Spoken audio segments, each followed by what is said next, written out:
Երբ ձայնդ լսելի է, նպաստում ես դրական փոփոխությունների եւ մատուցում ես որակյալ կոնտենտ խոսքս հեռուստամեկնաբան լրագրող բլոգեր Լիլիթ Մուրադյանի մասին է։ Ես Դիանա Գաբրիելյանն եմ, եթերում թոփ թեմաներն են։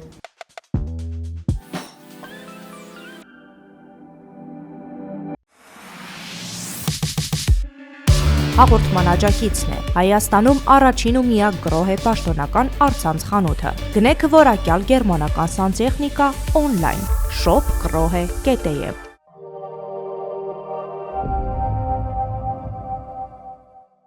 Այս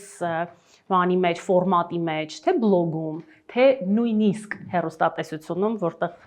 բոլորին կարծվա, որ դա ինչ-որ ամեն ինչ վստահլինի, նախապես որոշված, սցենարը գրված, բան կամերաները գրված։ Չէ, հեռուստատեսությունում ռեպորտաժները, օրինակ ինտերշումով, որքան հնարավոր է ինտերշում է օգտագործում, այդ քառակուսի երբ գրում ես մեկից հարցազրույց վերցնել, որ ամեն ինչ դասավորում է, ասում եմ, չէ, դա աշխատանքային է, թող այդպես լինի։ Դա իհարկե։ Ձևերը իհարկե տարիներ առաջվանից արդեն չէին խրախուսվում, երբ այդ սինխրոն կոչվածը մի քարացած կադրով դրված, սինխրոնը պիտի շարժվի, քո օպերատորը պիտի աշխատի այդ ընթացքում։ Դե որովհետև ոչ ոք չի նայում, այսօր անգամ ռիլը չեն նայում, թերթում են, արագ-արագ sense առաջ են տանում։ Ոնց անել Լիլիթ, որպեսզի ռիլը պահի, հա, գրավի հենց առաջին վայրկյանից։ Այդ օրենքները, որոնք գործում են ռիլի դեպքում, գործում են նաև հեռուստատեսությունում եւ գործում են նաև պարզապես առօրյա խոսքի մեջ։ Եթե դու ուշադրություն դարձնես, նույնիսկ մեր առօրյա խոսքում լինում է, չէ՞, sense մեկին սկսում ես լսել, մեկի կեսից զգում ես, որ դու քո մտքերով ես գնացել, չես լսում այդ մարդուն, բայց ինքը շարունակում է խոսել։ Այդ մարդու դեպքում բնականաբար այդ անցնելու տարբերակը չկա։ Մաքսիմում ինքը կարող հասկանա, որ դու չես լսում, բայց նույն օրենքը գործում է։ Այդ մարդն էլ է կորցրել քո ուշադրությունը։ Հա։ Պարզապես հա այդ լայվի տարբերակով է ինքը, դու իրան չես կարող փոխել, էլի։ Հեռուստատեսությունում էլ կա նույնը, երբ գոյություն ունի այդ հեռակառավարման վահանակը չպահեց փոխում ես։ Դժվար է ռիլի դեպքում ավելի, ինչի որտեղ ավելի հասանելի է ու ավելի հեշտ է փոխելը։ Այսինքն բարդությունները ըստ աստիճանների են, բայց այդ բարդությունները կան այդ բոլոր տեղերում, էլի, մինչև նույնիսկ մեր ուղակի շփումը։ Այնպես որ այդ օրենքները, որոնք կիրառվում են ռիլի այդ պահելու մեխանիզմի մեջ, գործում են նաև ուղակի այսպես շփման մեջ։ Լիլիթ, դուք երկար տարիներ աշխատել եք հեռուստատեսությունում եւ այժմ բլոգինգով եք զբաղվում նաև, բայց շատ լրագրողներ կան, որ ցանկանում են այդ բարիերը հաղթահարել, այդ քայլ անել, դա բլոգինգով զբաղվել։ Չի ստացվում։ Որպես լրագրող լավ մասնագետ են, բայց բլոգինգով զբաղվել չի ստացվում։ Ո՞րն է այստեղ խնդիրը, ինչ է կարծում։ Առաջնային խնդիրը ու ինձ թվում է այս պահին եթե մեզ լսում են լրագրողներ, որևէ մեկը չի հերքի այդ փաստը, ժամանակն է, որովհետև լրագրությունը ինքնին այդ ամենօրյա վազքը, այդ աշխատանքը, այդ ծանրաբեռնվածությունը ուղղակի էներգիայի նշույլ չի թողնում, որ դու զբաղվես նաև բլոգինգով ու իսկապես ներդրվես այս ամեն ինչի հետ, ոչ թե ձեռի հետ անես, ձեռի հետ, որտեվ ձեռի հետ մենք կողքից կարող ենք բանել, չգիտեմ, գազարել, ծորկել, էլի, ամեն ինչ ձեռի հետ կարելի է անել, բայց բլոգինգը, եթե դու իսկապես ուզում ես դրանով զբաղվել ու լավ զբաղվել, ոչ թե չխորանանք, ուրեմն դու պիտի իսկապես ժամանակ ունենաս դրա մեջ ներդրվելու համար։ Լրագրությունը խայտառակ ժամանակատար է, որտեղ լրագրության մեջ էլ եթե դու ուզում ես լավ լրագրող լինել, քո հեռուստադիտողին պահել քո ռեպորտաժի վրա, ուրեմն դու պիտի այդ ամբողջ ջանքդ ու էներգիադ ներդնես դրա մեջ։ Իսկ մենք օրվա մեջ արթնանում ենք ու ունենք որոշակի այսքան էներգիայի կտոր։ Լրագրության մեջ դու պատրաստում ես քո ռեպորտաժը, գնաց քչանում է, օրվա վերջում ժամը 7-ն 8-ն լավագույն դեպքում եմ ասում դա, որտեվ դու ես լրագրող, ես էլ եմ եղել լրագրող ու մենք գիտենք, որ այդ աշխատանքային ժամանակը կարա ձգվի մինչև ժամը 10-11-ը ու վերջ դա կմնում է 2% էներգիա։ Իսկ երբ մեր հեռախոսի մեջ մնում է 2%, մենք ինչ ենք անում։ Հաստատ ինչ-որ մեծ մոնտաժ չենք սկսում անել, չէ՞։ Ասում ենք լավ մի հատ դնեմ բանի, լիցքավորման։ Իսկն վերջացավ, այդ ժամանակը դու էլ չունես։ Դու պիտի ունենաս այդ ժամանակը եւ լիցքավորված ժամանակը ունենաս։ Քո ուղեղին պետք է այդ հանգստությունը, մի հատ այլ կողմից նայելու հնարավորությունը ամեն ինչին։ Այնպես որ զբաղվել պրակտիկ, բուրըն լրագրությամբ ու դրան զուգահեռ լավ վարել բլոգ, լավ վարել, դեռևս չեմ կարծում, որ մեր ոլորտում կա այդպիսի մեկը։ Ներեցեք, եթե կա ու ես չգիտեմ։ Ասացիք մարդկոցը որ նստում է երկու օրինակ ձերը երեկոյան ժամերի արդեն քանի տոկոս իրա թե միշտ լիցքավորած պահում եք, որովհետև ձեր պարագայում էլ շատ կարևոր է լինում են, չէ՞, դեպքեր որ մտադիր չեք ռիլ նկարելու կամ հոպ պահը եկավ եւ հասկանում եք որ դրանով կարող եք եւս մեկ անգամ ձեր պահել ձեր հետևորդներին։ Այդ սկիլերը իրականում գալիս են նաև հեռուստատեսությունից, այդ լրագրությունից, երբ որ միշտ պիտի օպերատորիտ կամերայի մարտկոցը նորմալ զարատքի դրած լինի, էլի, որտեղ դուք գնում եք նկարելու ռեպորտաժ, գուցե քաղաքից դուրս եք գնում, մի կորած գյուղ եք գնում, պիտի ուղղակի մի հատ լայվ պատմություն նկարեք ու մեկ էլ այնտեղ լույսը վառվում է։ Մի հատ էլ հիշեք մեր զգացմունքները այդ պահին, երբ որ օպերատորն ասում է, որ նստում է կամերայի մարտկոցը։ Դες որ այս դեպքում էլ է այդպես։ Ուղղակի դա ամենի պատասխանատուն դու ես հենց սկզբից եւ պիտի դա լինի լիցքավորված։ Ինչպես է սկսում ձեր առավոտը։ Առավոտը արթնացաք, բնականաբար ընտանեկան հոգսեր էլ կան այդտեղ։ Հա, անշուշտ, առաջնային։ Դա առաջնային է ինձ համար հատկապես երեխայի ծնվելուց հետո ինքը առաջին տեղում է եւ իր ծնվելուց հետո չի եղել մի այնպիսի ընթացք թեկուս փոքրիկ, երբ որ ես որևէ բան դնեմ առաջնային իրենից առաջ։ Բնականաբար ինքը դեռ փոքր է, դա նորմալ է, որ ես դեռևս չպիտի դնեմ։ Ես դրան վերաբերում եմ շատ նորմալ, շատ հրաշալի։ Հա, ընկալում եմ, որ այդ ընթացքում գուցե ինչ-որ բաներ եմ բաց թողնում, հենց բլոգինգի հետ կապված։ Գուցե ինչ-որ իրադարձություններ կան, որոնց կուզեի մասնակցել, բայց պիտի այդ օրը երեխայի հետ լինեմ եւ այլն։ Դա նորմալ է, դա ընկալում եմ, այնպես որ միշտ իրենից է սկսվում առավոտը, գիտեմ, եթե պարտեզ կա իր պարտեզից, իր հոգսերից, հետո իմ սովորական մարդկային օրից, որը ընդհանրապես չի ենթադրում ամեն ինչ նկարել եւ կիսվել։ Ընդհանրապես ճիշտն ասած դեմ եմ այդ մոտեցմանը, որովհետեւ դա ուղղակի մարդկանց ձանձրացնելու շատ ուղիղ ճանապարհ է։ Ուղիղ։ Ես ընդ որում դա ուրիշներից չեմ լսել, որ դա այդպես է։ Ես իմ օրինակով եմ վերցնում, որովհետև ես էլ ինչ որ մեկի լսարանն եմ։ Եվ լիքը այլ մարդկանց լսարան եմ ես։ Ես ուղղակի տանել չեմ կարողանում այդ դատարկ օրինակ սթորիները։ Այդ ինձ համար չգիտեմ, էլի։ Եթե դու անում ես ինչ որ սթորի եւ ընդհանրապես թողարկում ես ինչ որ մի կոնտենտ, դու պիտի ունենաս ասելիք։ Այո, դա կարա լինի հումոր, դա կարա լինի ինչ որ հետաքրքիր քո այդ օրվա ինսայթը, որը ստացել ես, կամ թեկուզ թե ինչի ես տխուր, ինչ որ ներքին ինչ որ կոնֆլիկտի մասին, բայց պիտի լինի ինչ որ բանի մասին։ Ես չգիտեմ, գնացի ինչ որ միտեղ հաց կերան, դա պետք չի մարդկանց։ Մենք բոլորս գնում ենք ինչ որ միտեղ հաց ենք ուտում, դա նորմալ է։ Ես գնացի ինչ որ մեկին հանդիպեցի, եթե այդ ինչ որ մեկը, չգիտեմ, մարդկանց առանձնապես հետաքրքիր մեկը չի, հետաքրքիր չի այդ մարդկանց։ Դու գնացիր, չգիտեմ, որտեղ նստեցիր ռեսիմու, հետաքրքիր չի մարդկանց, եթե դու բանը, չգիտեմ, Մադոննան չես, էլի, այդ կալիբրի մարդկանց մոտ է հետաքրքիր թե իրենք որտեղ նստեցին, ինչ կերան, եթե դու այդ կալիբրի չես, ուրեմն մարդկանց հետաքրքիր չի թե դու գնացիր ինչ կերար։ Բայց Լիլիթ կան բլոգերներ, որոնք միայն ընտանեկան այդ ներքին խոհանոցն են այդպես ի ցույց դնում, բայց հետևորդների քանակը քանի գնում ավելանում է։ Այդտեղ ո՞րն է օրինակ դրա ֆենոմենը, ես էլ դա չեմ հասկանում։ Երևի մի քանի անուններ չտանք, երևի գիտեք, որ միայն դա կապված է ուտելիքի հետ։ Եվ մեզ լսողներն էլ հաստատ միանգամից համենայն դեպս այն մարդկանց հետևում են, այսպես իրենց աչքի առաջ։ Եվ դրանք այն բլոգերներն են, որոնց կարծիքից կախում ունեն մարդիկ, որովհետև շատ հաճախ հարցեր են ուղղում, իրենք պատասխանում են եւ այդ մարդիկ հետևում են իրենց կարծիքներին, մտքին, չգիտեմ, ինչպես իրենց նիստու կացին, ինչու ոչ։ Ես կարծում եմ զուտ այստեղ գործում այն ֆակտորը, որ ինչ որ մեկի տան ներսը տեսնելը հետաքրքիր է։ Սենց ինչ որ մեր հատկությունների մեջ մարդկային, տենց ինչ որ ներքևի շերտի բան կա, չէ, որ մեզ ուրիշի տան բանը հետաքրքիր է, ինչ որ ինտրիգա հետաքրքիր, ինչ որ ինչ էր դրել իր սեղանի կողքը հետաքրքիր է, իրանց ննջասենյակը ոնց է կահավորված հետաքրքիր է։ Կա էլի այդ տեսակն էլ կա ու մարդու բնավորության մեջ այդ ցանկությունն էլ կա։ Այդպիսի կոնտենտ ստեղծողները աշխատում են հենց այդ լսարանի վրա։ Եվ շատ կարևոր է, որպեսզի ուղղությունը տանել դեպի նրան, որ կոնտենտը լինի իմաստային, այսինքն մարդ գիտի, այս կոնտենտից սա է վերցնում, այն կոնտենտից նա է վերցնում, որպեսզի ավել ժամանակ Google-ում էլ չանչանի, իմանա, մտնում է Լիլիթի էջ, տեղեկանում է սրա մասին, չէ, ինչ կարելի է։ Իրականում տես, ինչ որ մի բան փոխանցելը, մարդկանց արժեքավոր մի բան տալը հնարավոր է նաև պարզապես քո տան մեջ նստած։ ու հա այդ կենցաղային կոնտենտի մեջ էլ կարելի է մարդկանց լավ ինսայթներ տալ, մի լավ բանի մղել, մարդկանց ոգևորել մի հատ լավ բան անել։ Ընդհանրապես այստեղ չեմ ուզում լսողները սխալ հասկանան։ Ընդհանրապես նկատի չունեմ, որ օй Instagram-յան տուն պետք է լինի, դա պարտադիր բեժևի գույների ամեն ինչ, այնտեղ մոմակալները ոսկե գույն դրված պետք է։ Հա, ինչ որ sense փետուրներով, շորերով պանկեյքներ պետք է պատրաստվեն ամեն առավոտ երեք, ընդհանրապես դա նկատի չունեմ։ Քո կենցաղի մեջ էլ կարող ես գտնել այնպիսի բաներ, որոնք փոխանցես մարդկանց լավ, ճիշտ, առանց որևէ մեկին վիրավորելու, առանց որևէ մեկի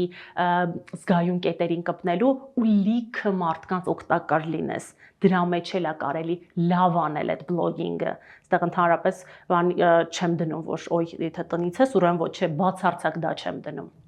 Լիլիթ, եւ այստեղ ես շատ հաճախ հրավիրել եմ եւ լրագրողներ եւ բլոգերներ, որոնք քննարկել են լրագրություն թե բլոգինգ, թե հակառակը, եւ հնարավոր է արդյոք համատեղել լրագրությունը եւ այսինքն լրագրողը կարող է բլոգեր դառնալ, արդյոք բլոգերը կարող է լրագրությամբ զբաղվել, ըստ Եվ ինչ տեղեկատվություն կարող է տալ։ Բացարձակապես ես բան հարց չեմ հնչեցնում, այստեղ կարծիք ենք պարզապես մենք։ Հա, իհարկե, այն ինչ քննարկում ենք, սա պարզապես մեր կարծիքն է, սա իմ կարծիքն է, որը ընդհանրապես վերերկրային ճշմարտություն կարող է չլինի, սա իմ ապրածի, իմ տեսածի հիման վրա է։ Լրագրողը այո կարող է դառնալ բլոգեր, որովհետև այն սկզբունքները, որոնք մենք սովորել ենք համալսարանում, կիրառել ենք այդ դպրոցներում, այդ շկոլաներում, հա, ասեմ, այդ հեռուստատեսություններում, այլ լրատվամիջոցներում, երբ որ մեր ավագ սերունդը մեզ ասել է ինչը ոնց անկախ նաև համալսարանական կրթությունից, այդ ամեն ինչը այդ ընդհանուր սկզբունքներ են, որոնք կարելի է շատ մեծ հաջողությամբ բերել բլոգինգ ու հենց դրանով այնքան լավ ու որակյալ ու մեծ լսարաններ գրավել։ Բայց երբ որ դու պարզապես սկսում ես բլոգինգով զբաղվել, չլինելով լրագրության ոլորտից, օրինակ, չգիտեմ, լինելով հաշվապահ, հա, բնականաբար մեծագույն հարգանքով հաշվապահների նկատմամբ, դու այդ ոլորտից ես պարզապես որոշել ես թողնել հաշվապահությունը եւ զբաղվել, ասենք, lifestyle բլոգինգով, ու մեկ էլ ընթացքում մտքովդ ասում որ դու կարող ես դառնալ լրագրող։ Ինձ համար այդ սկզբունքները, որոնք ունեն լրագրողները, այնքան կարևոր է, որ գնալ, սովորել, նստել, գրել, թուղթու գրիչով, իհարկե, համալսարանական, ասեն համակարգված, անգամ եթե այդպես մի կողմ դնեմ, հա, համալսարանական, բայց ինչ որ համակարգված գործընթացի միջով, ուսումնական փուլով պիտի մարդ անցնի, որպեսզի ինքը գնա լրագրություն, որտեղ լրագրությունը, հատկապես քաղաքական լրագրությունը, շատ ավելի մեծ պատասխանատվություն է մարդկանց նկատմամբ։ Հեռուստաեթերը, որը սփռման ավելի մեծ հարթակա եւ ավելի մեծ հնարավորություններ ունի, շատ ավելի մեծ պատասխանատվություն է, քան դու նստած քո հեռախոսով անում ես քո կոնտենտը։ Այդտեղ միայն դու ես պատասխանատուն եւ այն մարդիկ, ովքեր դա նայում են եւ չեմ վերաբերում դրան քննադատական մտածելակերպով, էլի մարդիկ վերաբերում եք քննադատական, ասեք դու սխալ ես, անցեք գնացեք։ Այդտեղ ինչ որ շատ բարդ բան չկա, բայց հեռուստատեսության դեպքում դու շատ ավելի մեծ համակարգի հետ գործ ունես։ Այնտեղ քաղաքական process-ներ են, տարիքային շատ մեծ սեգմենտ ես ընդգրկում, իսկ միայն այդ քո, չգիտեմ, 25-ից 30 տարեկանների լսարանը չի հիմնական, այնտեղ շատ ավելի մեծ տարիքային սեգմենտ է եւ այլն։ Դրա համար բնականաբար ավելի պատասխանատու ու կոնկրետ իմ կարծիքով չի կարող պարզապես բլոգինգով զբաղվող այս պահին մարդը վեր կենալ եւ որոշել գնալ ինչ-որ հեռուստատեսություն, ասել ես ուզում եմ այսուհետ դառնալ լրագրող։ Ու ցանկությունը շատ մեծ ու շատ կարևոր բան է, բայց այդ հեռուստատեսությունում առնվազն իրեն պետք է ասել շատ ապրես որ եկել ես, բայց հիմա արի սենց հակառակ կողմից գնանք դրան։ Եվ բլոգերներն էլ ունեն իրենց յուրահատկությունը, տեսեք, ես հանդարտ նստած եմ, դուք այդպես ձեզ արևը սենց, չգիտեմ, ձեր էներգիան եռում է, դուք խոսում եք, ներկայացում եք եւ բնական է, որ ձեր edge-ը էլ ավելի ակտիվ կլինի։ Ինչպես հասկացաք, որ ցանկանում եք զբաղվել, թե այսպես պատահական եղավ անցումը դեպի բլոգինգ։ Չէ, իրականում շատերի դեպքում գիտեմ որ պատահական է լինում, իմ դեպքում բոլորովին պատահական չի, սա սենց կոնկրետ նստած որոշում է, որը այս օրվանից ես այլևս սկսում եմ զբաղվել բլոգով եւ այլն։ Երբ դուրս եկա հեռուստատեսությունից, այդ ընթացքը արդեն չմանրանամ եւ այլն, բայց որոշ ժամանակ հետո ես հասկացա, որ մի հատ եկել է կետ, մի հատ փուլ է եկել, երբ որ ես լիքը ասելու բան ունեմ, բայց ես չգիտեմ այդ որտեղ ասել։ Ես ընդ որում չեմ ուզում դա հեռուստաեթերից ասեմ։ Ես չեմ ուզում այդ տելեկի միջից դա ասել, չէ, այդ չեմ ուզում։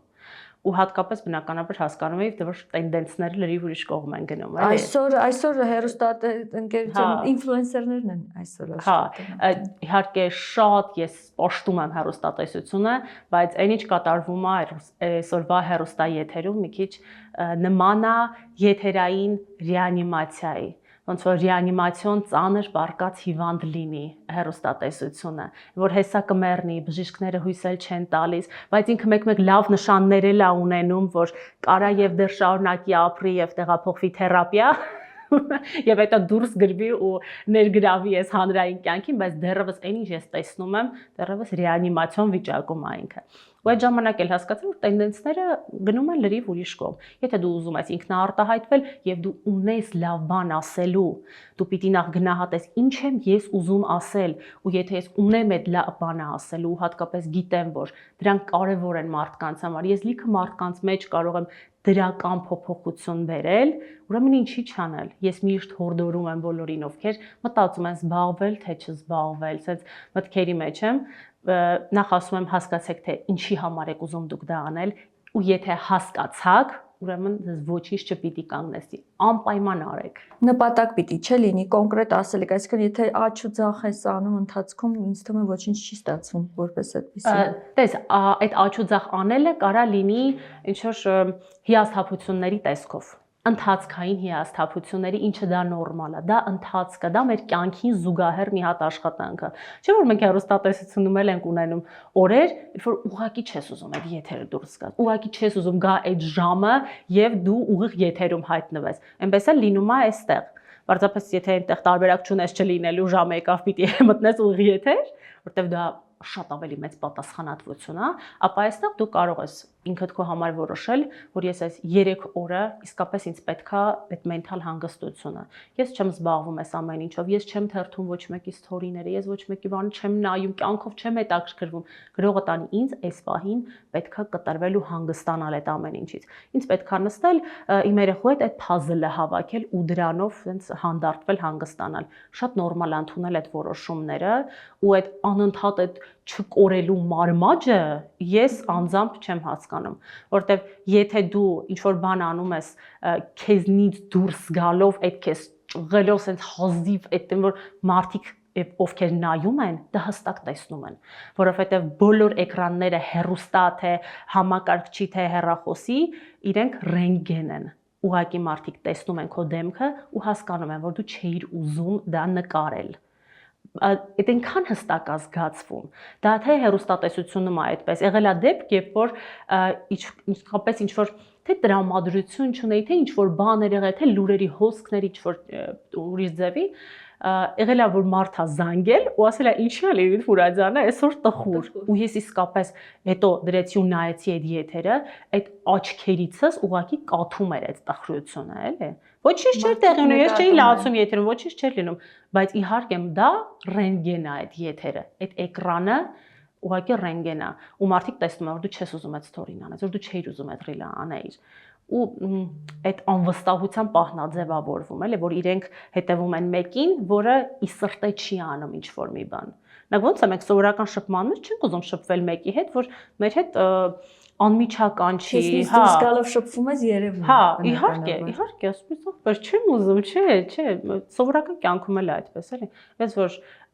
քեզնից դուրս գալով ոչ մի բան պետք չի անել նաև այստեղ։ Ու ես ինձ թույլ եմ տալիս այդ լյուքս հնարավորությունը։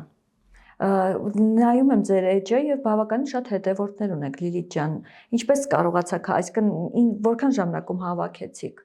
հետևորդներ։ Իհարկե ես չէի ասի, որ բավականին շատ, բնականաբար մեր շուկայում էլ կան շատ ավելի մեծ բլոգերներ եւ այլն։ Բայց ձերը վատ չի ցուցանիշով։ Հա, իրականում ես 1 տարում եմ 1 տարի առաջ եմ սկսել, այսինքն այս լսարանը 1 տարվա ընթացքում ձևավորված լսարան է։ Երբ որ դու մարդկանց ասում ես, որ գիտես, այս բանը իմանալ այնքան լավ է, այնքան է քեզ օգնում կյանքում մի հատ ուրիշ մակարդակ դուրս գա։ Երբ որ դու մարդկանց ասում ես, լսի, գիտես, ես մի հատ տեղ էի գնացել, այնքան հավես սրարի քեզ էլ պատմեմ այդ մասին։ Ու դու մարդկանց պատմում ես քո էմոցիաները ոնց որ ապրել ես, պատմում ես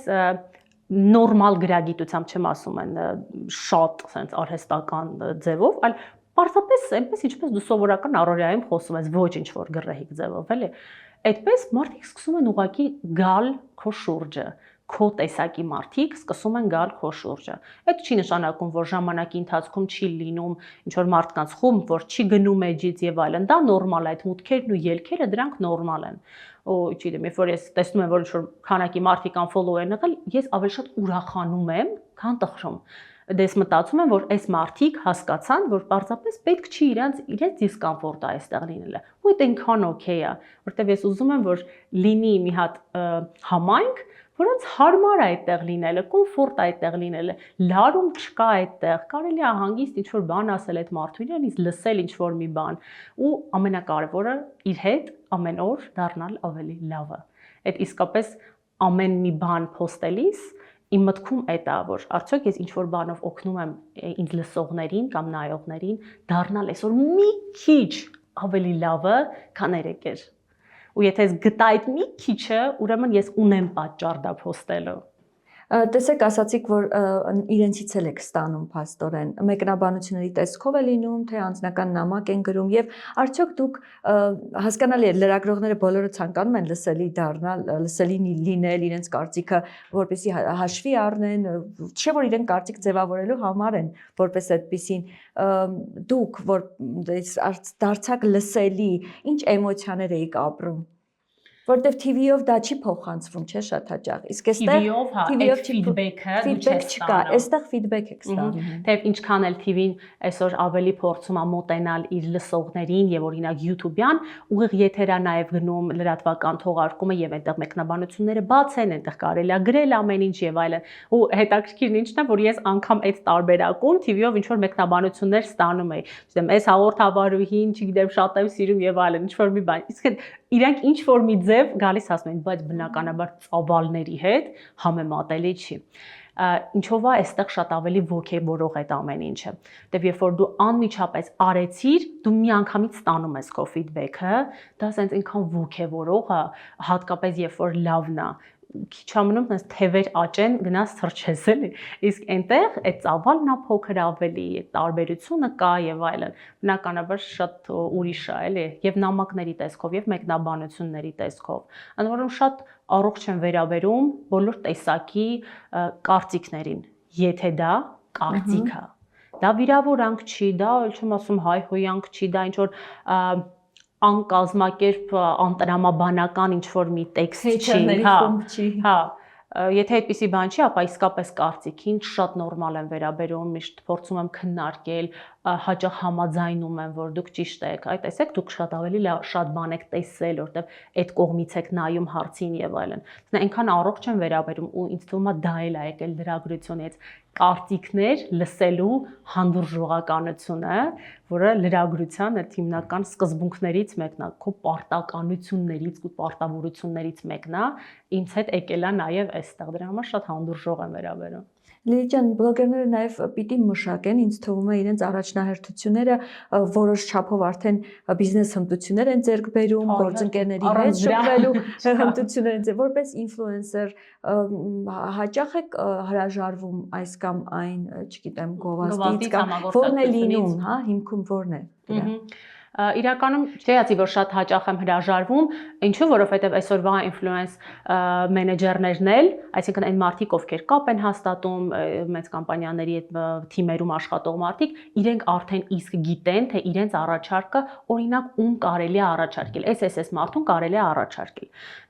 Ես արդեն իսկ այդ որոշակի կերպարը որ կա, շատերը արդեն իսկ գիտեն, որ ինձ պետք չի ինչ-որ մի բան առաջարկել։ Արդեն դա նորմալ է։ Իհարկե, իրանք առաջարկելու են, ես ինչ-որ չեմ համաձայնելու կամ ինչ-որ պայմաններ եմ իրենց ասելու, որոնց պետք չի լինելու, մի խոսքով չի գործելու այդ կապը, այդ չի լինելու այդ համագործակցությունը։ Բայց հրաժարվում եմ այն համագործակցություններից, որոնք օրինակ անմիջականորեն մարդու առողջության հետ են կապված, ու եթե ես դրանք չեմ փորձել, եթե ես որևէ բան լինի կոսմետիկ միջոց, չգիտեմ,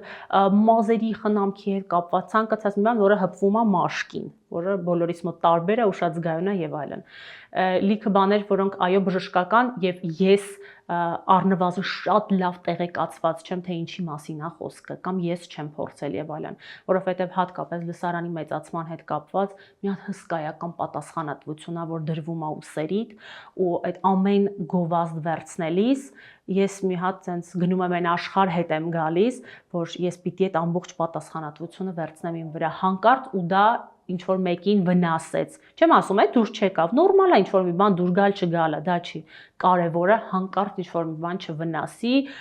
ու մարդկանց հոգեկան եւ իրական առողջության, ֆիզիկական առողջության վրա չազդի։ Մնացածը նորմալ է, ինչ որ մի բան կարա ձեզ դուրս գա, ես գովազդեմ ձեզ դուրս գա, այնուսին դուրս չգա։ Դա նորմալ է, դրա մեջ ինչ-որ տրագեդիա չկա, բայց այո, անպայման մոտենում եմ ընտրողաբար ու դա շատ նորմալ է, երբ բոլորը մոտենում են ընտրողաբար, հուսով եմ, էլի։ Հուսով եմ բոլորը մոտենում են ընտրողաբար։ Լիլիթ, իսկ դուք անընդհատ ինքնակրթվում եք, որովհետև ժամանակաշրջանը այնպիսին է, որ անընդհատ տարբեր ոլորտներից պիտի գաղափար ունենաս, որ կարողանաս աշխատանքի մեջ լինել, չգիտեմ, ռիթմի մեջ լինել, այս կյանքի տեմպի մեջ։ Անպայման ու հատկապես այս ոլորտում, բլոգինգում դու պիտի պատկերացում ունենաս ամբողջ SMM-ից,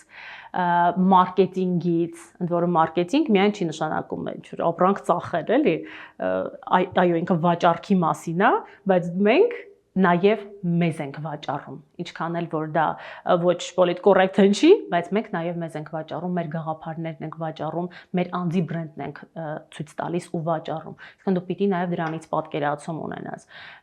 Ես հիշում եմ, որ այդ ճանապարհի սկզբում, իսկն մոտ 1 տարի առաջ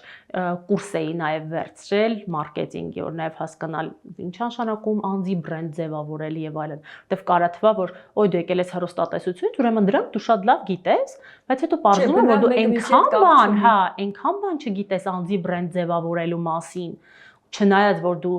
խոսում ես շատ լավ, քո մտքերը գիտես շարադրել, գիտես ինչ ես ցանկանում, ոնց է պետք մարդուն ինչ-որ բան համոզել, ասել եւ այլն, բայց դու հասկանում ես, որ դա այնքան թաքնված կողմեր ունի, որոնք դու չգիտես, ու դա շատ նորմալ է, որ չգիտես, պետքա գնալ եւ սովորել։ Առանց դրա չի կարող այս ամեն ինչը առաջ գնալ, թե չէ, առանց դրա գիտես ինչ կդառնա։ Ես գնացի այդտեղ հացկերա, եկա այդտեղ ջուր խմեցի։ Այ դա դառնում առանց դրա։ Երբևէ կգա ժամանակաշրջան, որ մարդիկ կհոգնեն լսելուց։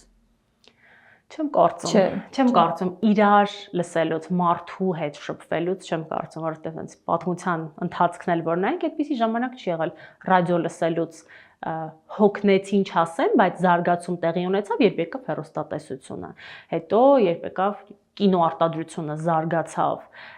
հետո այս ամեն ինչն է սկսել, բլոգինգը եւ այլն։ Ու այդ ամեն ինչի հիմքում շփումն է, իրար ինչ-որ բան ցույց տալն է ու իրար հետ փոխկապակցված հարաբերությունների մեջ մտնելն է։ Գուցե, չգիտեմ, 10 տարուց ու անգամ գուցե շատ եմ ասում 10 տարուց, 5 տարուց, այս ամեն ինչը էլ չլինի։ Պարզվի, որ մենք լրիվ այլ իրականություն ենք շուտով գնալու, ինչ որ լրիվ այլ համակարգ է այլևս գործելու, բայց այդ նոր համակարգում էլ գոյություն են ունենալու իրար հետ շփվող մարդիկ, մտքեր, ինչ որ գործողություններ, որ իրար հետ շփվելու ցանկություն ունեն, որովհետև մենք այդ ամեն ինչի մեջ կանք ուղակի իրար հետ շփվելու։ Ձեր երեխան սիրում է շփվել եւ սիրում է ձեր աշխատանքը, ինչպես է արձագանքում եւ ընտանիքը ինչպես է արձագանքում, նաեւ այդ թեմայով խոսենք։ Սկզբում երբ որ Լուսեն նոր էր ծնվել, ես մտածում էի, որ պետք չի երեխային ընդհանրապես ցույց տալ, որ ոնց որ իր իրավունքներն են դա, ինքը կմեծանա, գուցե պարզի որ ինքը չէր ուզում տեսնել եւ այլն, հետո հասկանալով, որ ինքը մի բան էլ ուզում է, վերցնում է կամերան ու որոշում է, որ ինքը պիտի գնա պապիկի հետ սելֆի անի։ Այդ նշանն է, որ այդ երեխան սիրում է այդ ամեն ինչը։ Բնականաբար ինքը հեռախոսին իր հասանելիությունը խիստ սահմանափակ է, որտեվ այն տարիքում է, երբ որ պետք չի իրան հեռախոս եւ այլն, բայց այդ պահը տեսնելով միայն դու հասկանում ես, որ ուրեմն ինքը սիրում է։ Ինքը դեմ չի, երբ որ իրեն նկարում են, ինքը սիրում է ինչ-որ բաներ անել, երբ որ իրեն նկարում են։ Ու այդտեղից հասկացա, որ դրա մեջ, եթե դու իրեն ինչ-որ վատ կողմից ցույց չես տալիս, խոցելի կողմից ցույց չես տալիս, ու հատկապես այնց իմ վրա մի քիչ ազդում է, երբ որ երեխեքին լացելիս են ցույց տալիս կամ բնական իրենց այդ հիստերիա չասեմ, բայց այնց էմոցիոնալ բուրըն պահերին են ցույց տալիս, անգամ եթե դա արվում է, ասենց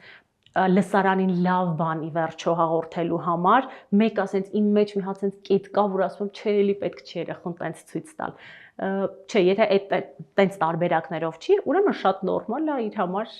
շատ կոմֆորտ է։ Եթե ինքը ասեց, չէ, մի նկարի, ուրեմն դա օրենք է, վերջ անջատվում է կամերան, էլի։ Իսկ ընտանիքի հետ կապված, ինձ թվում է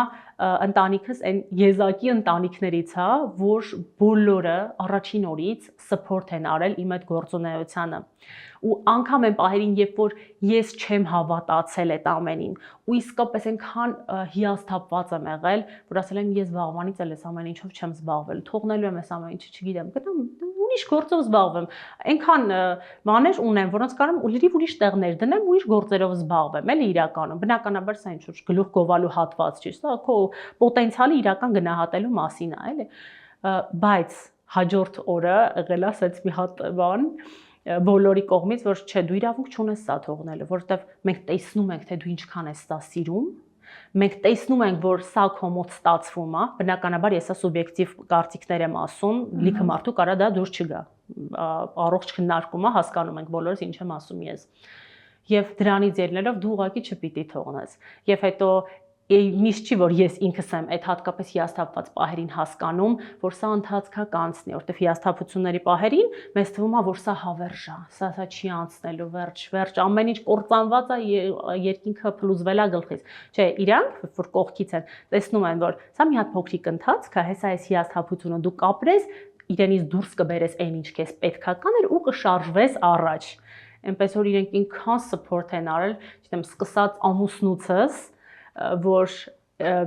չեմ ուզում ինչ որ մեղադրական հնչի, բայց լիքը ընտանիքներում,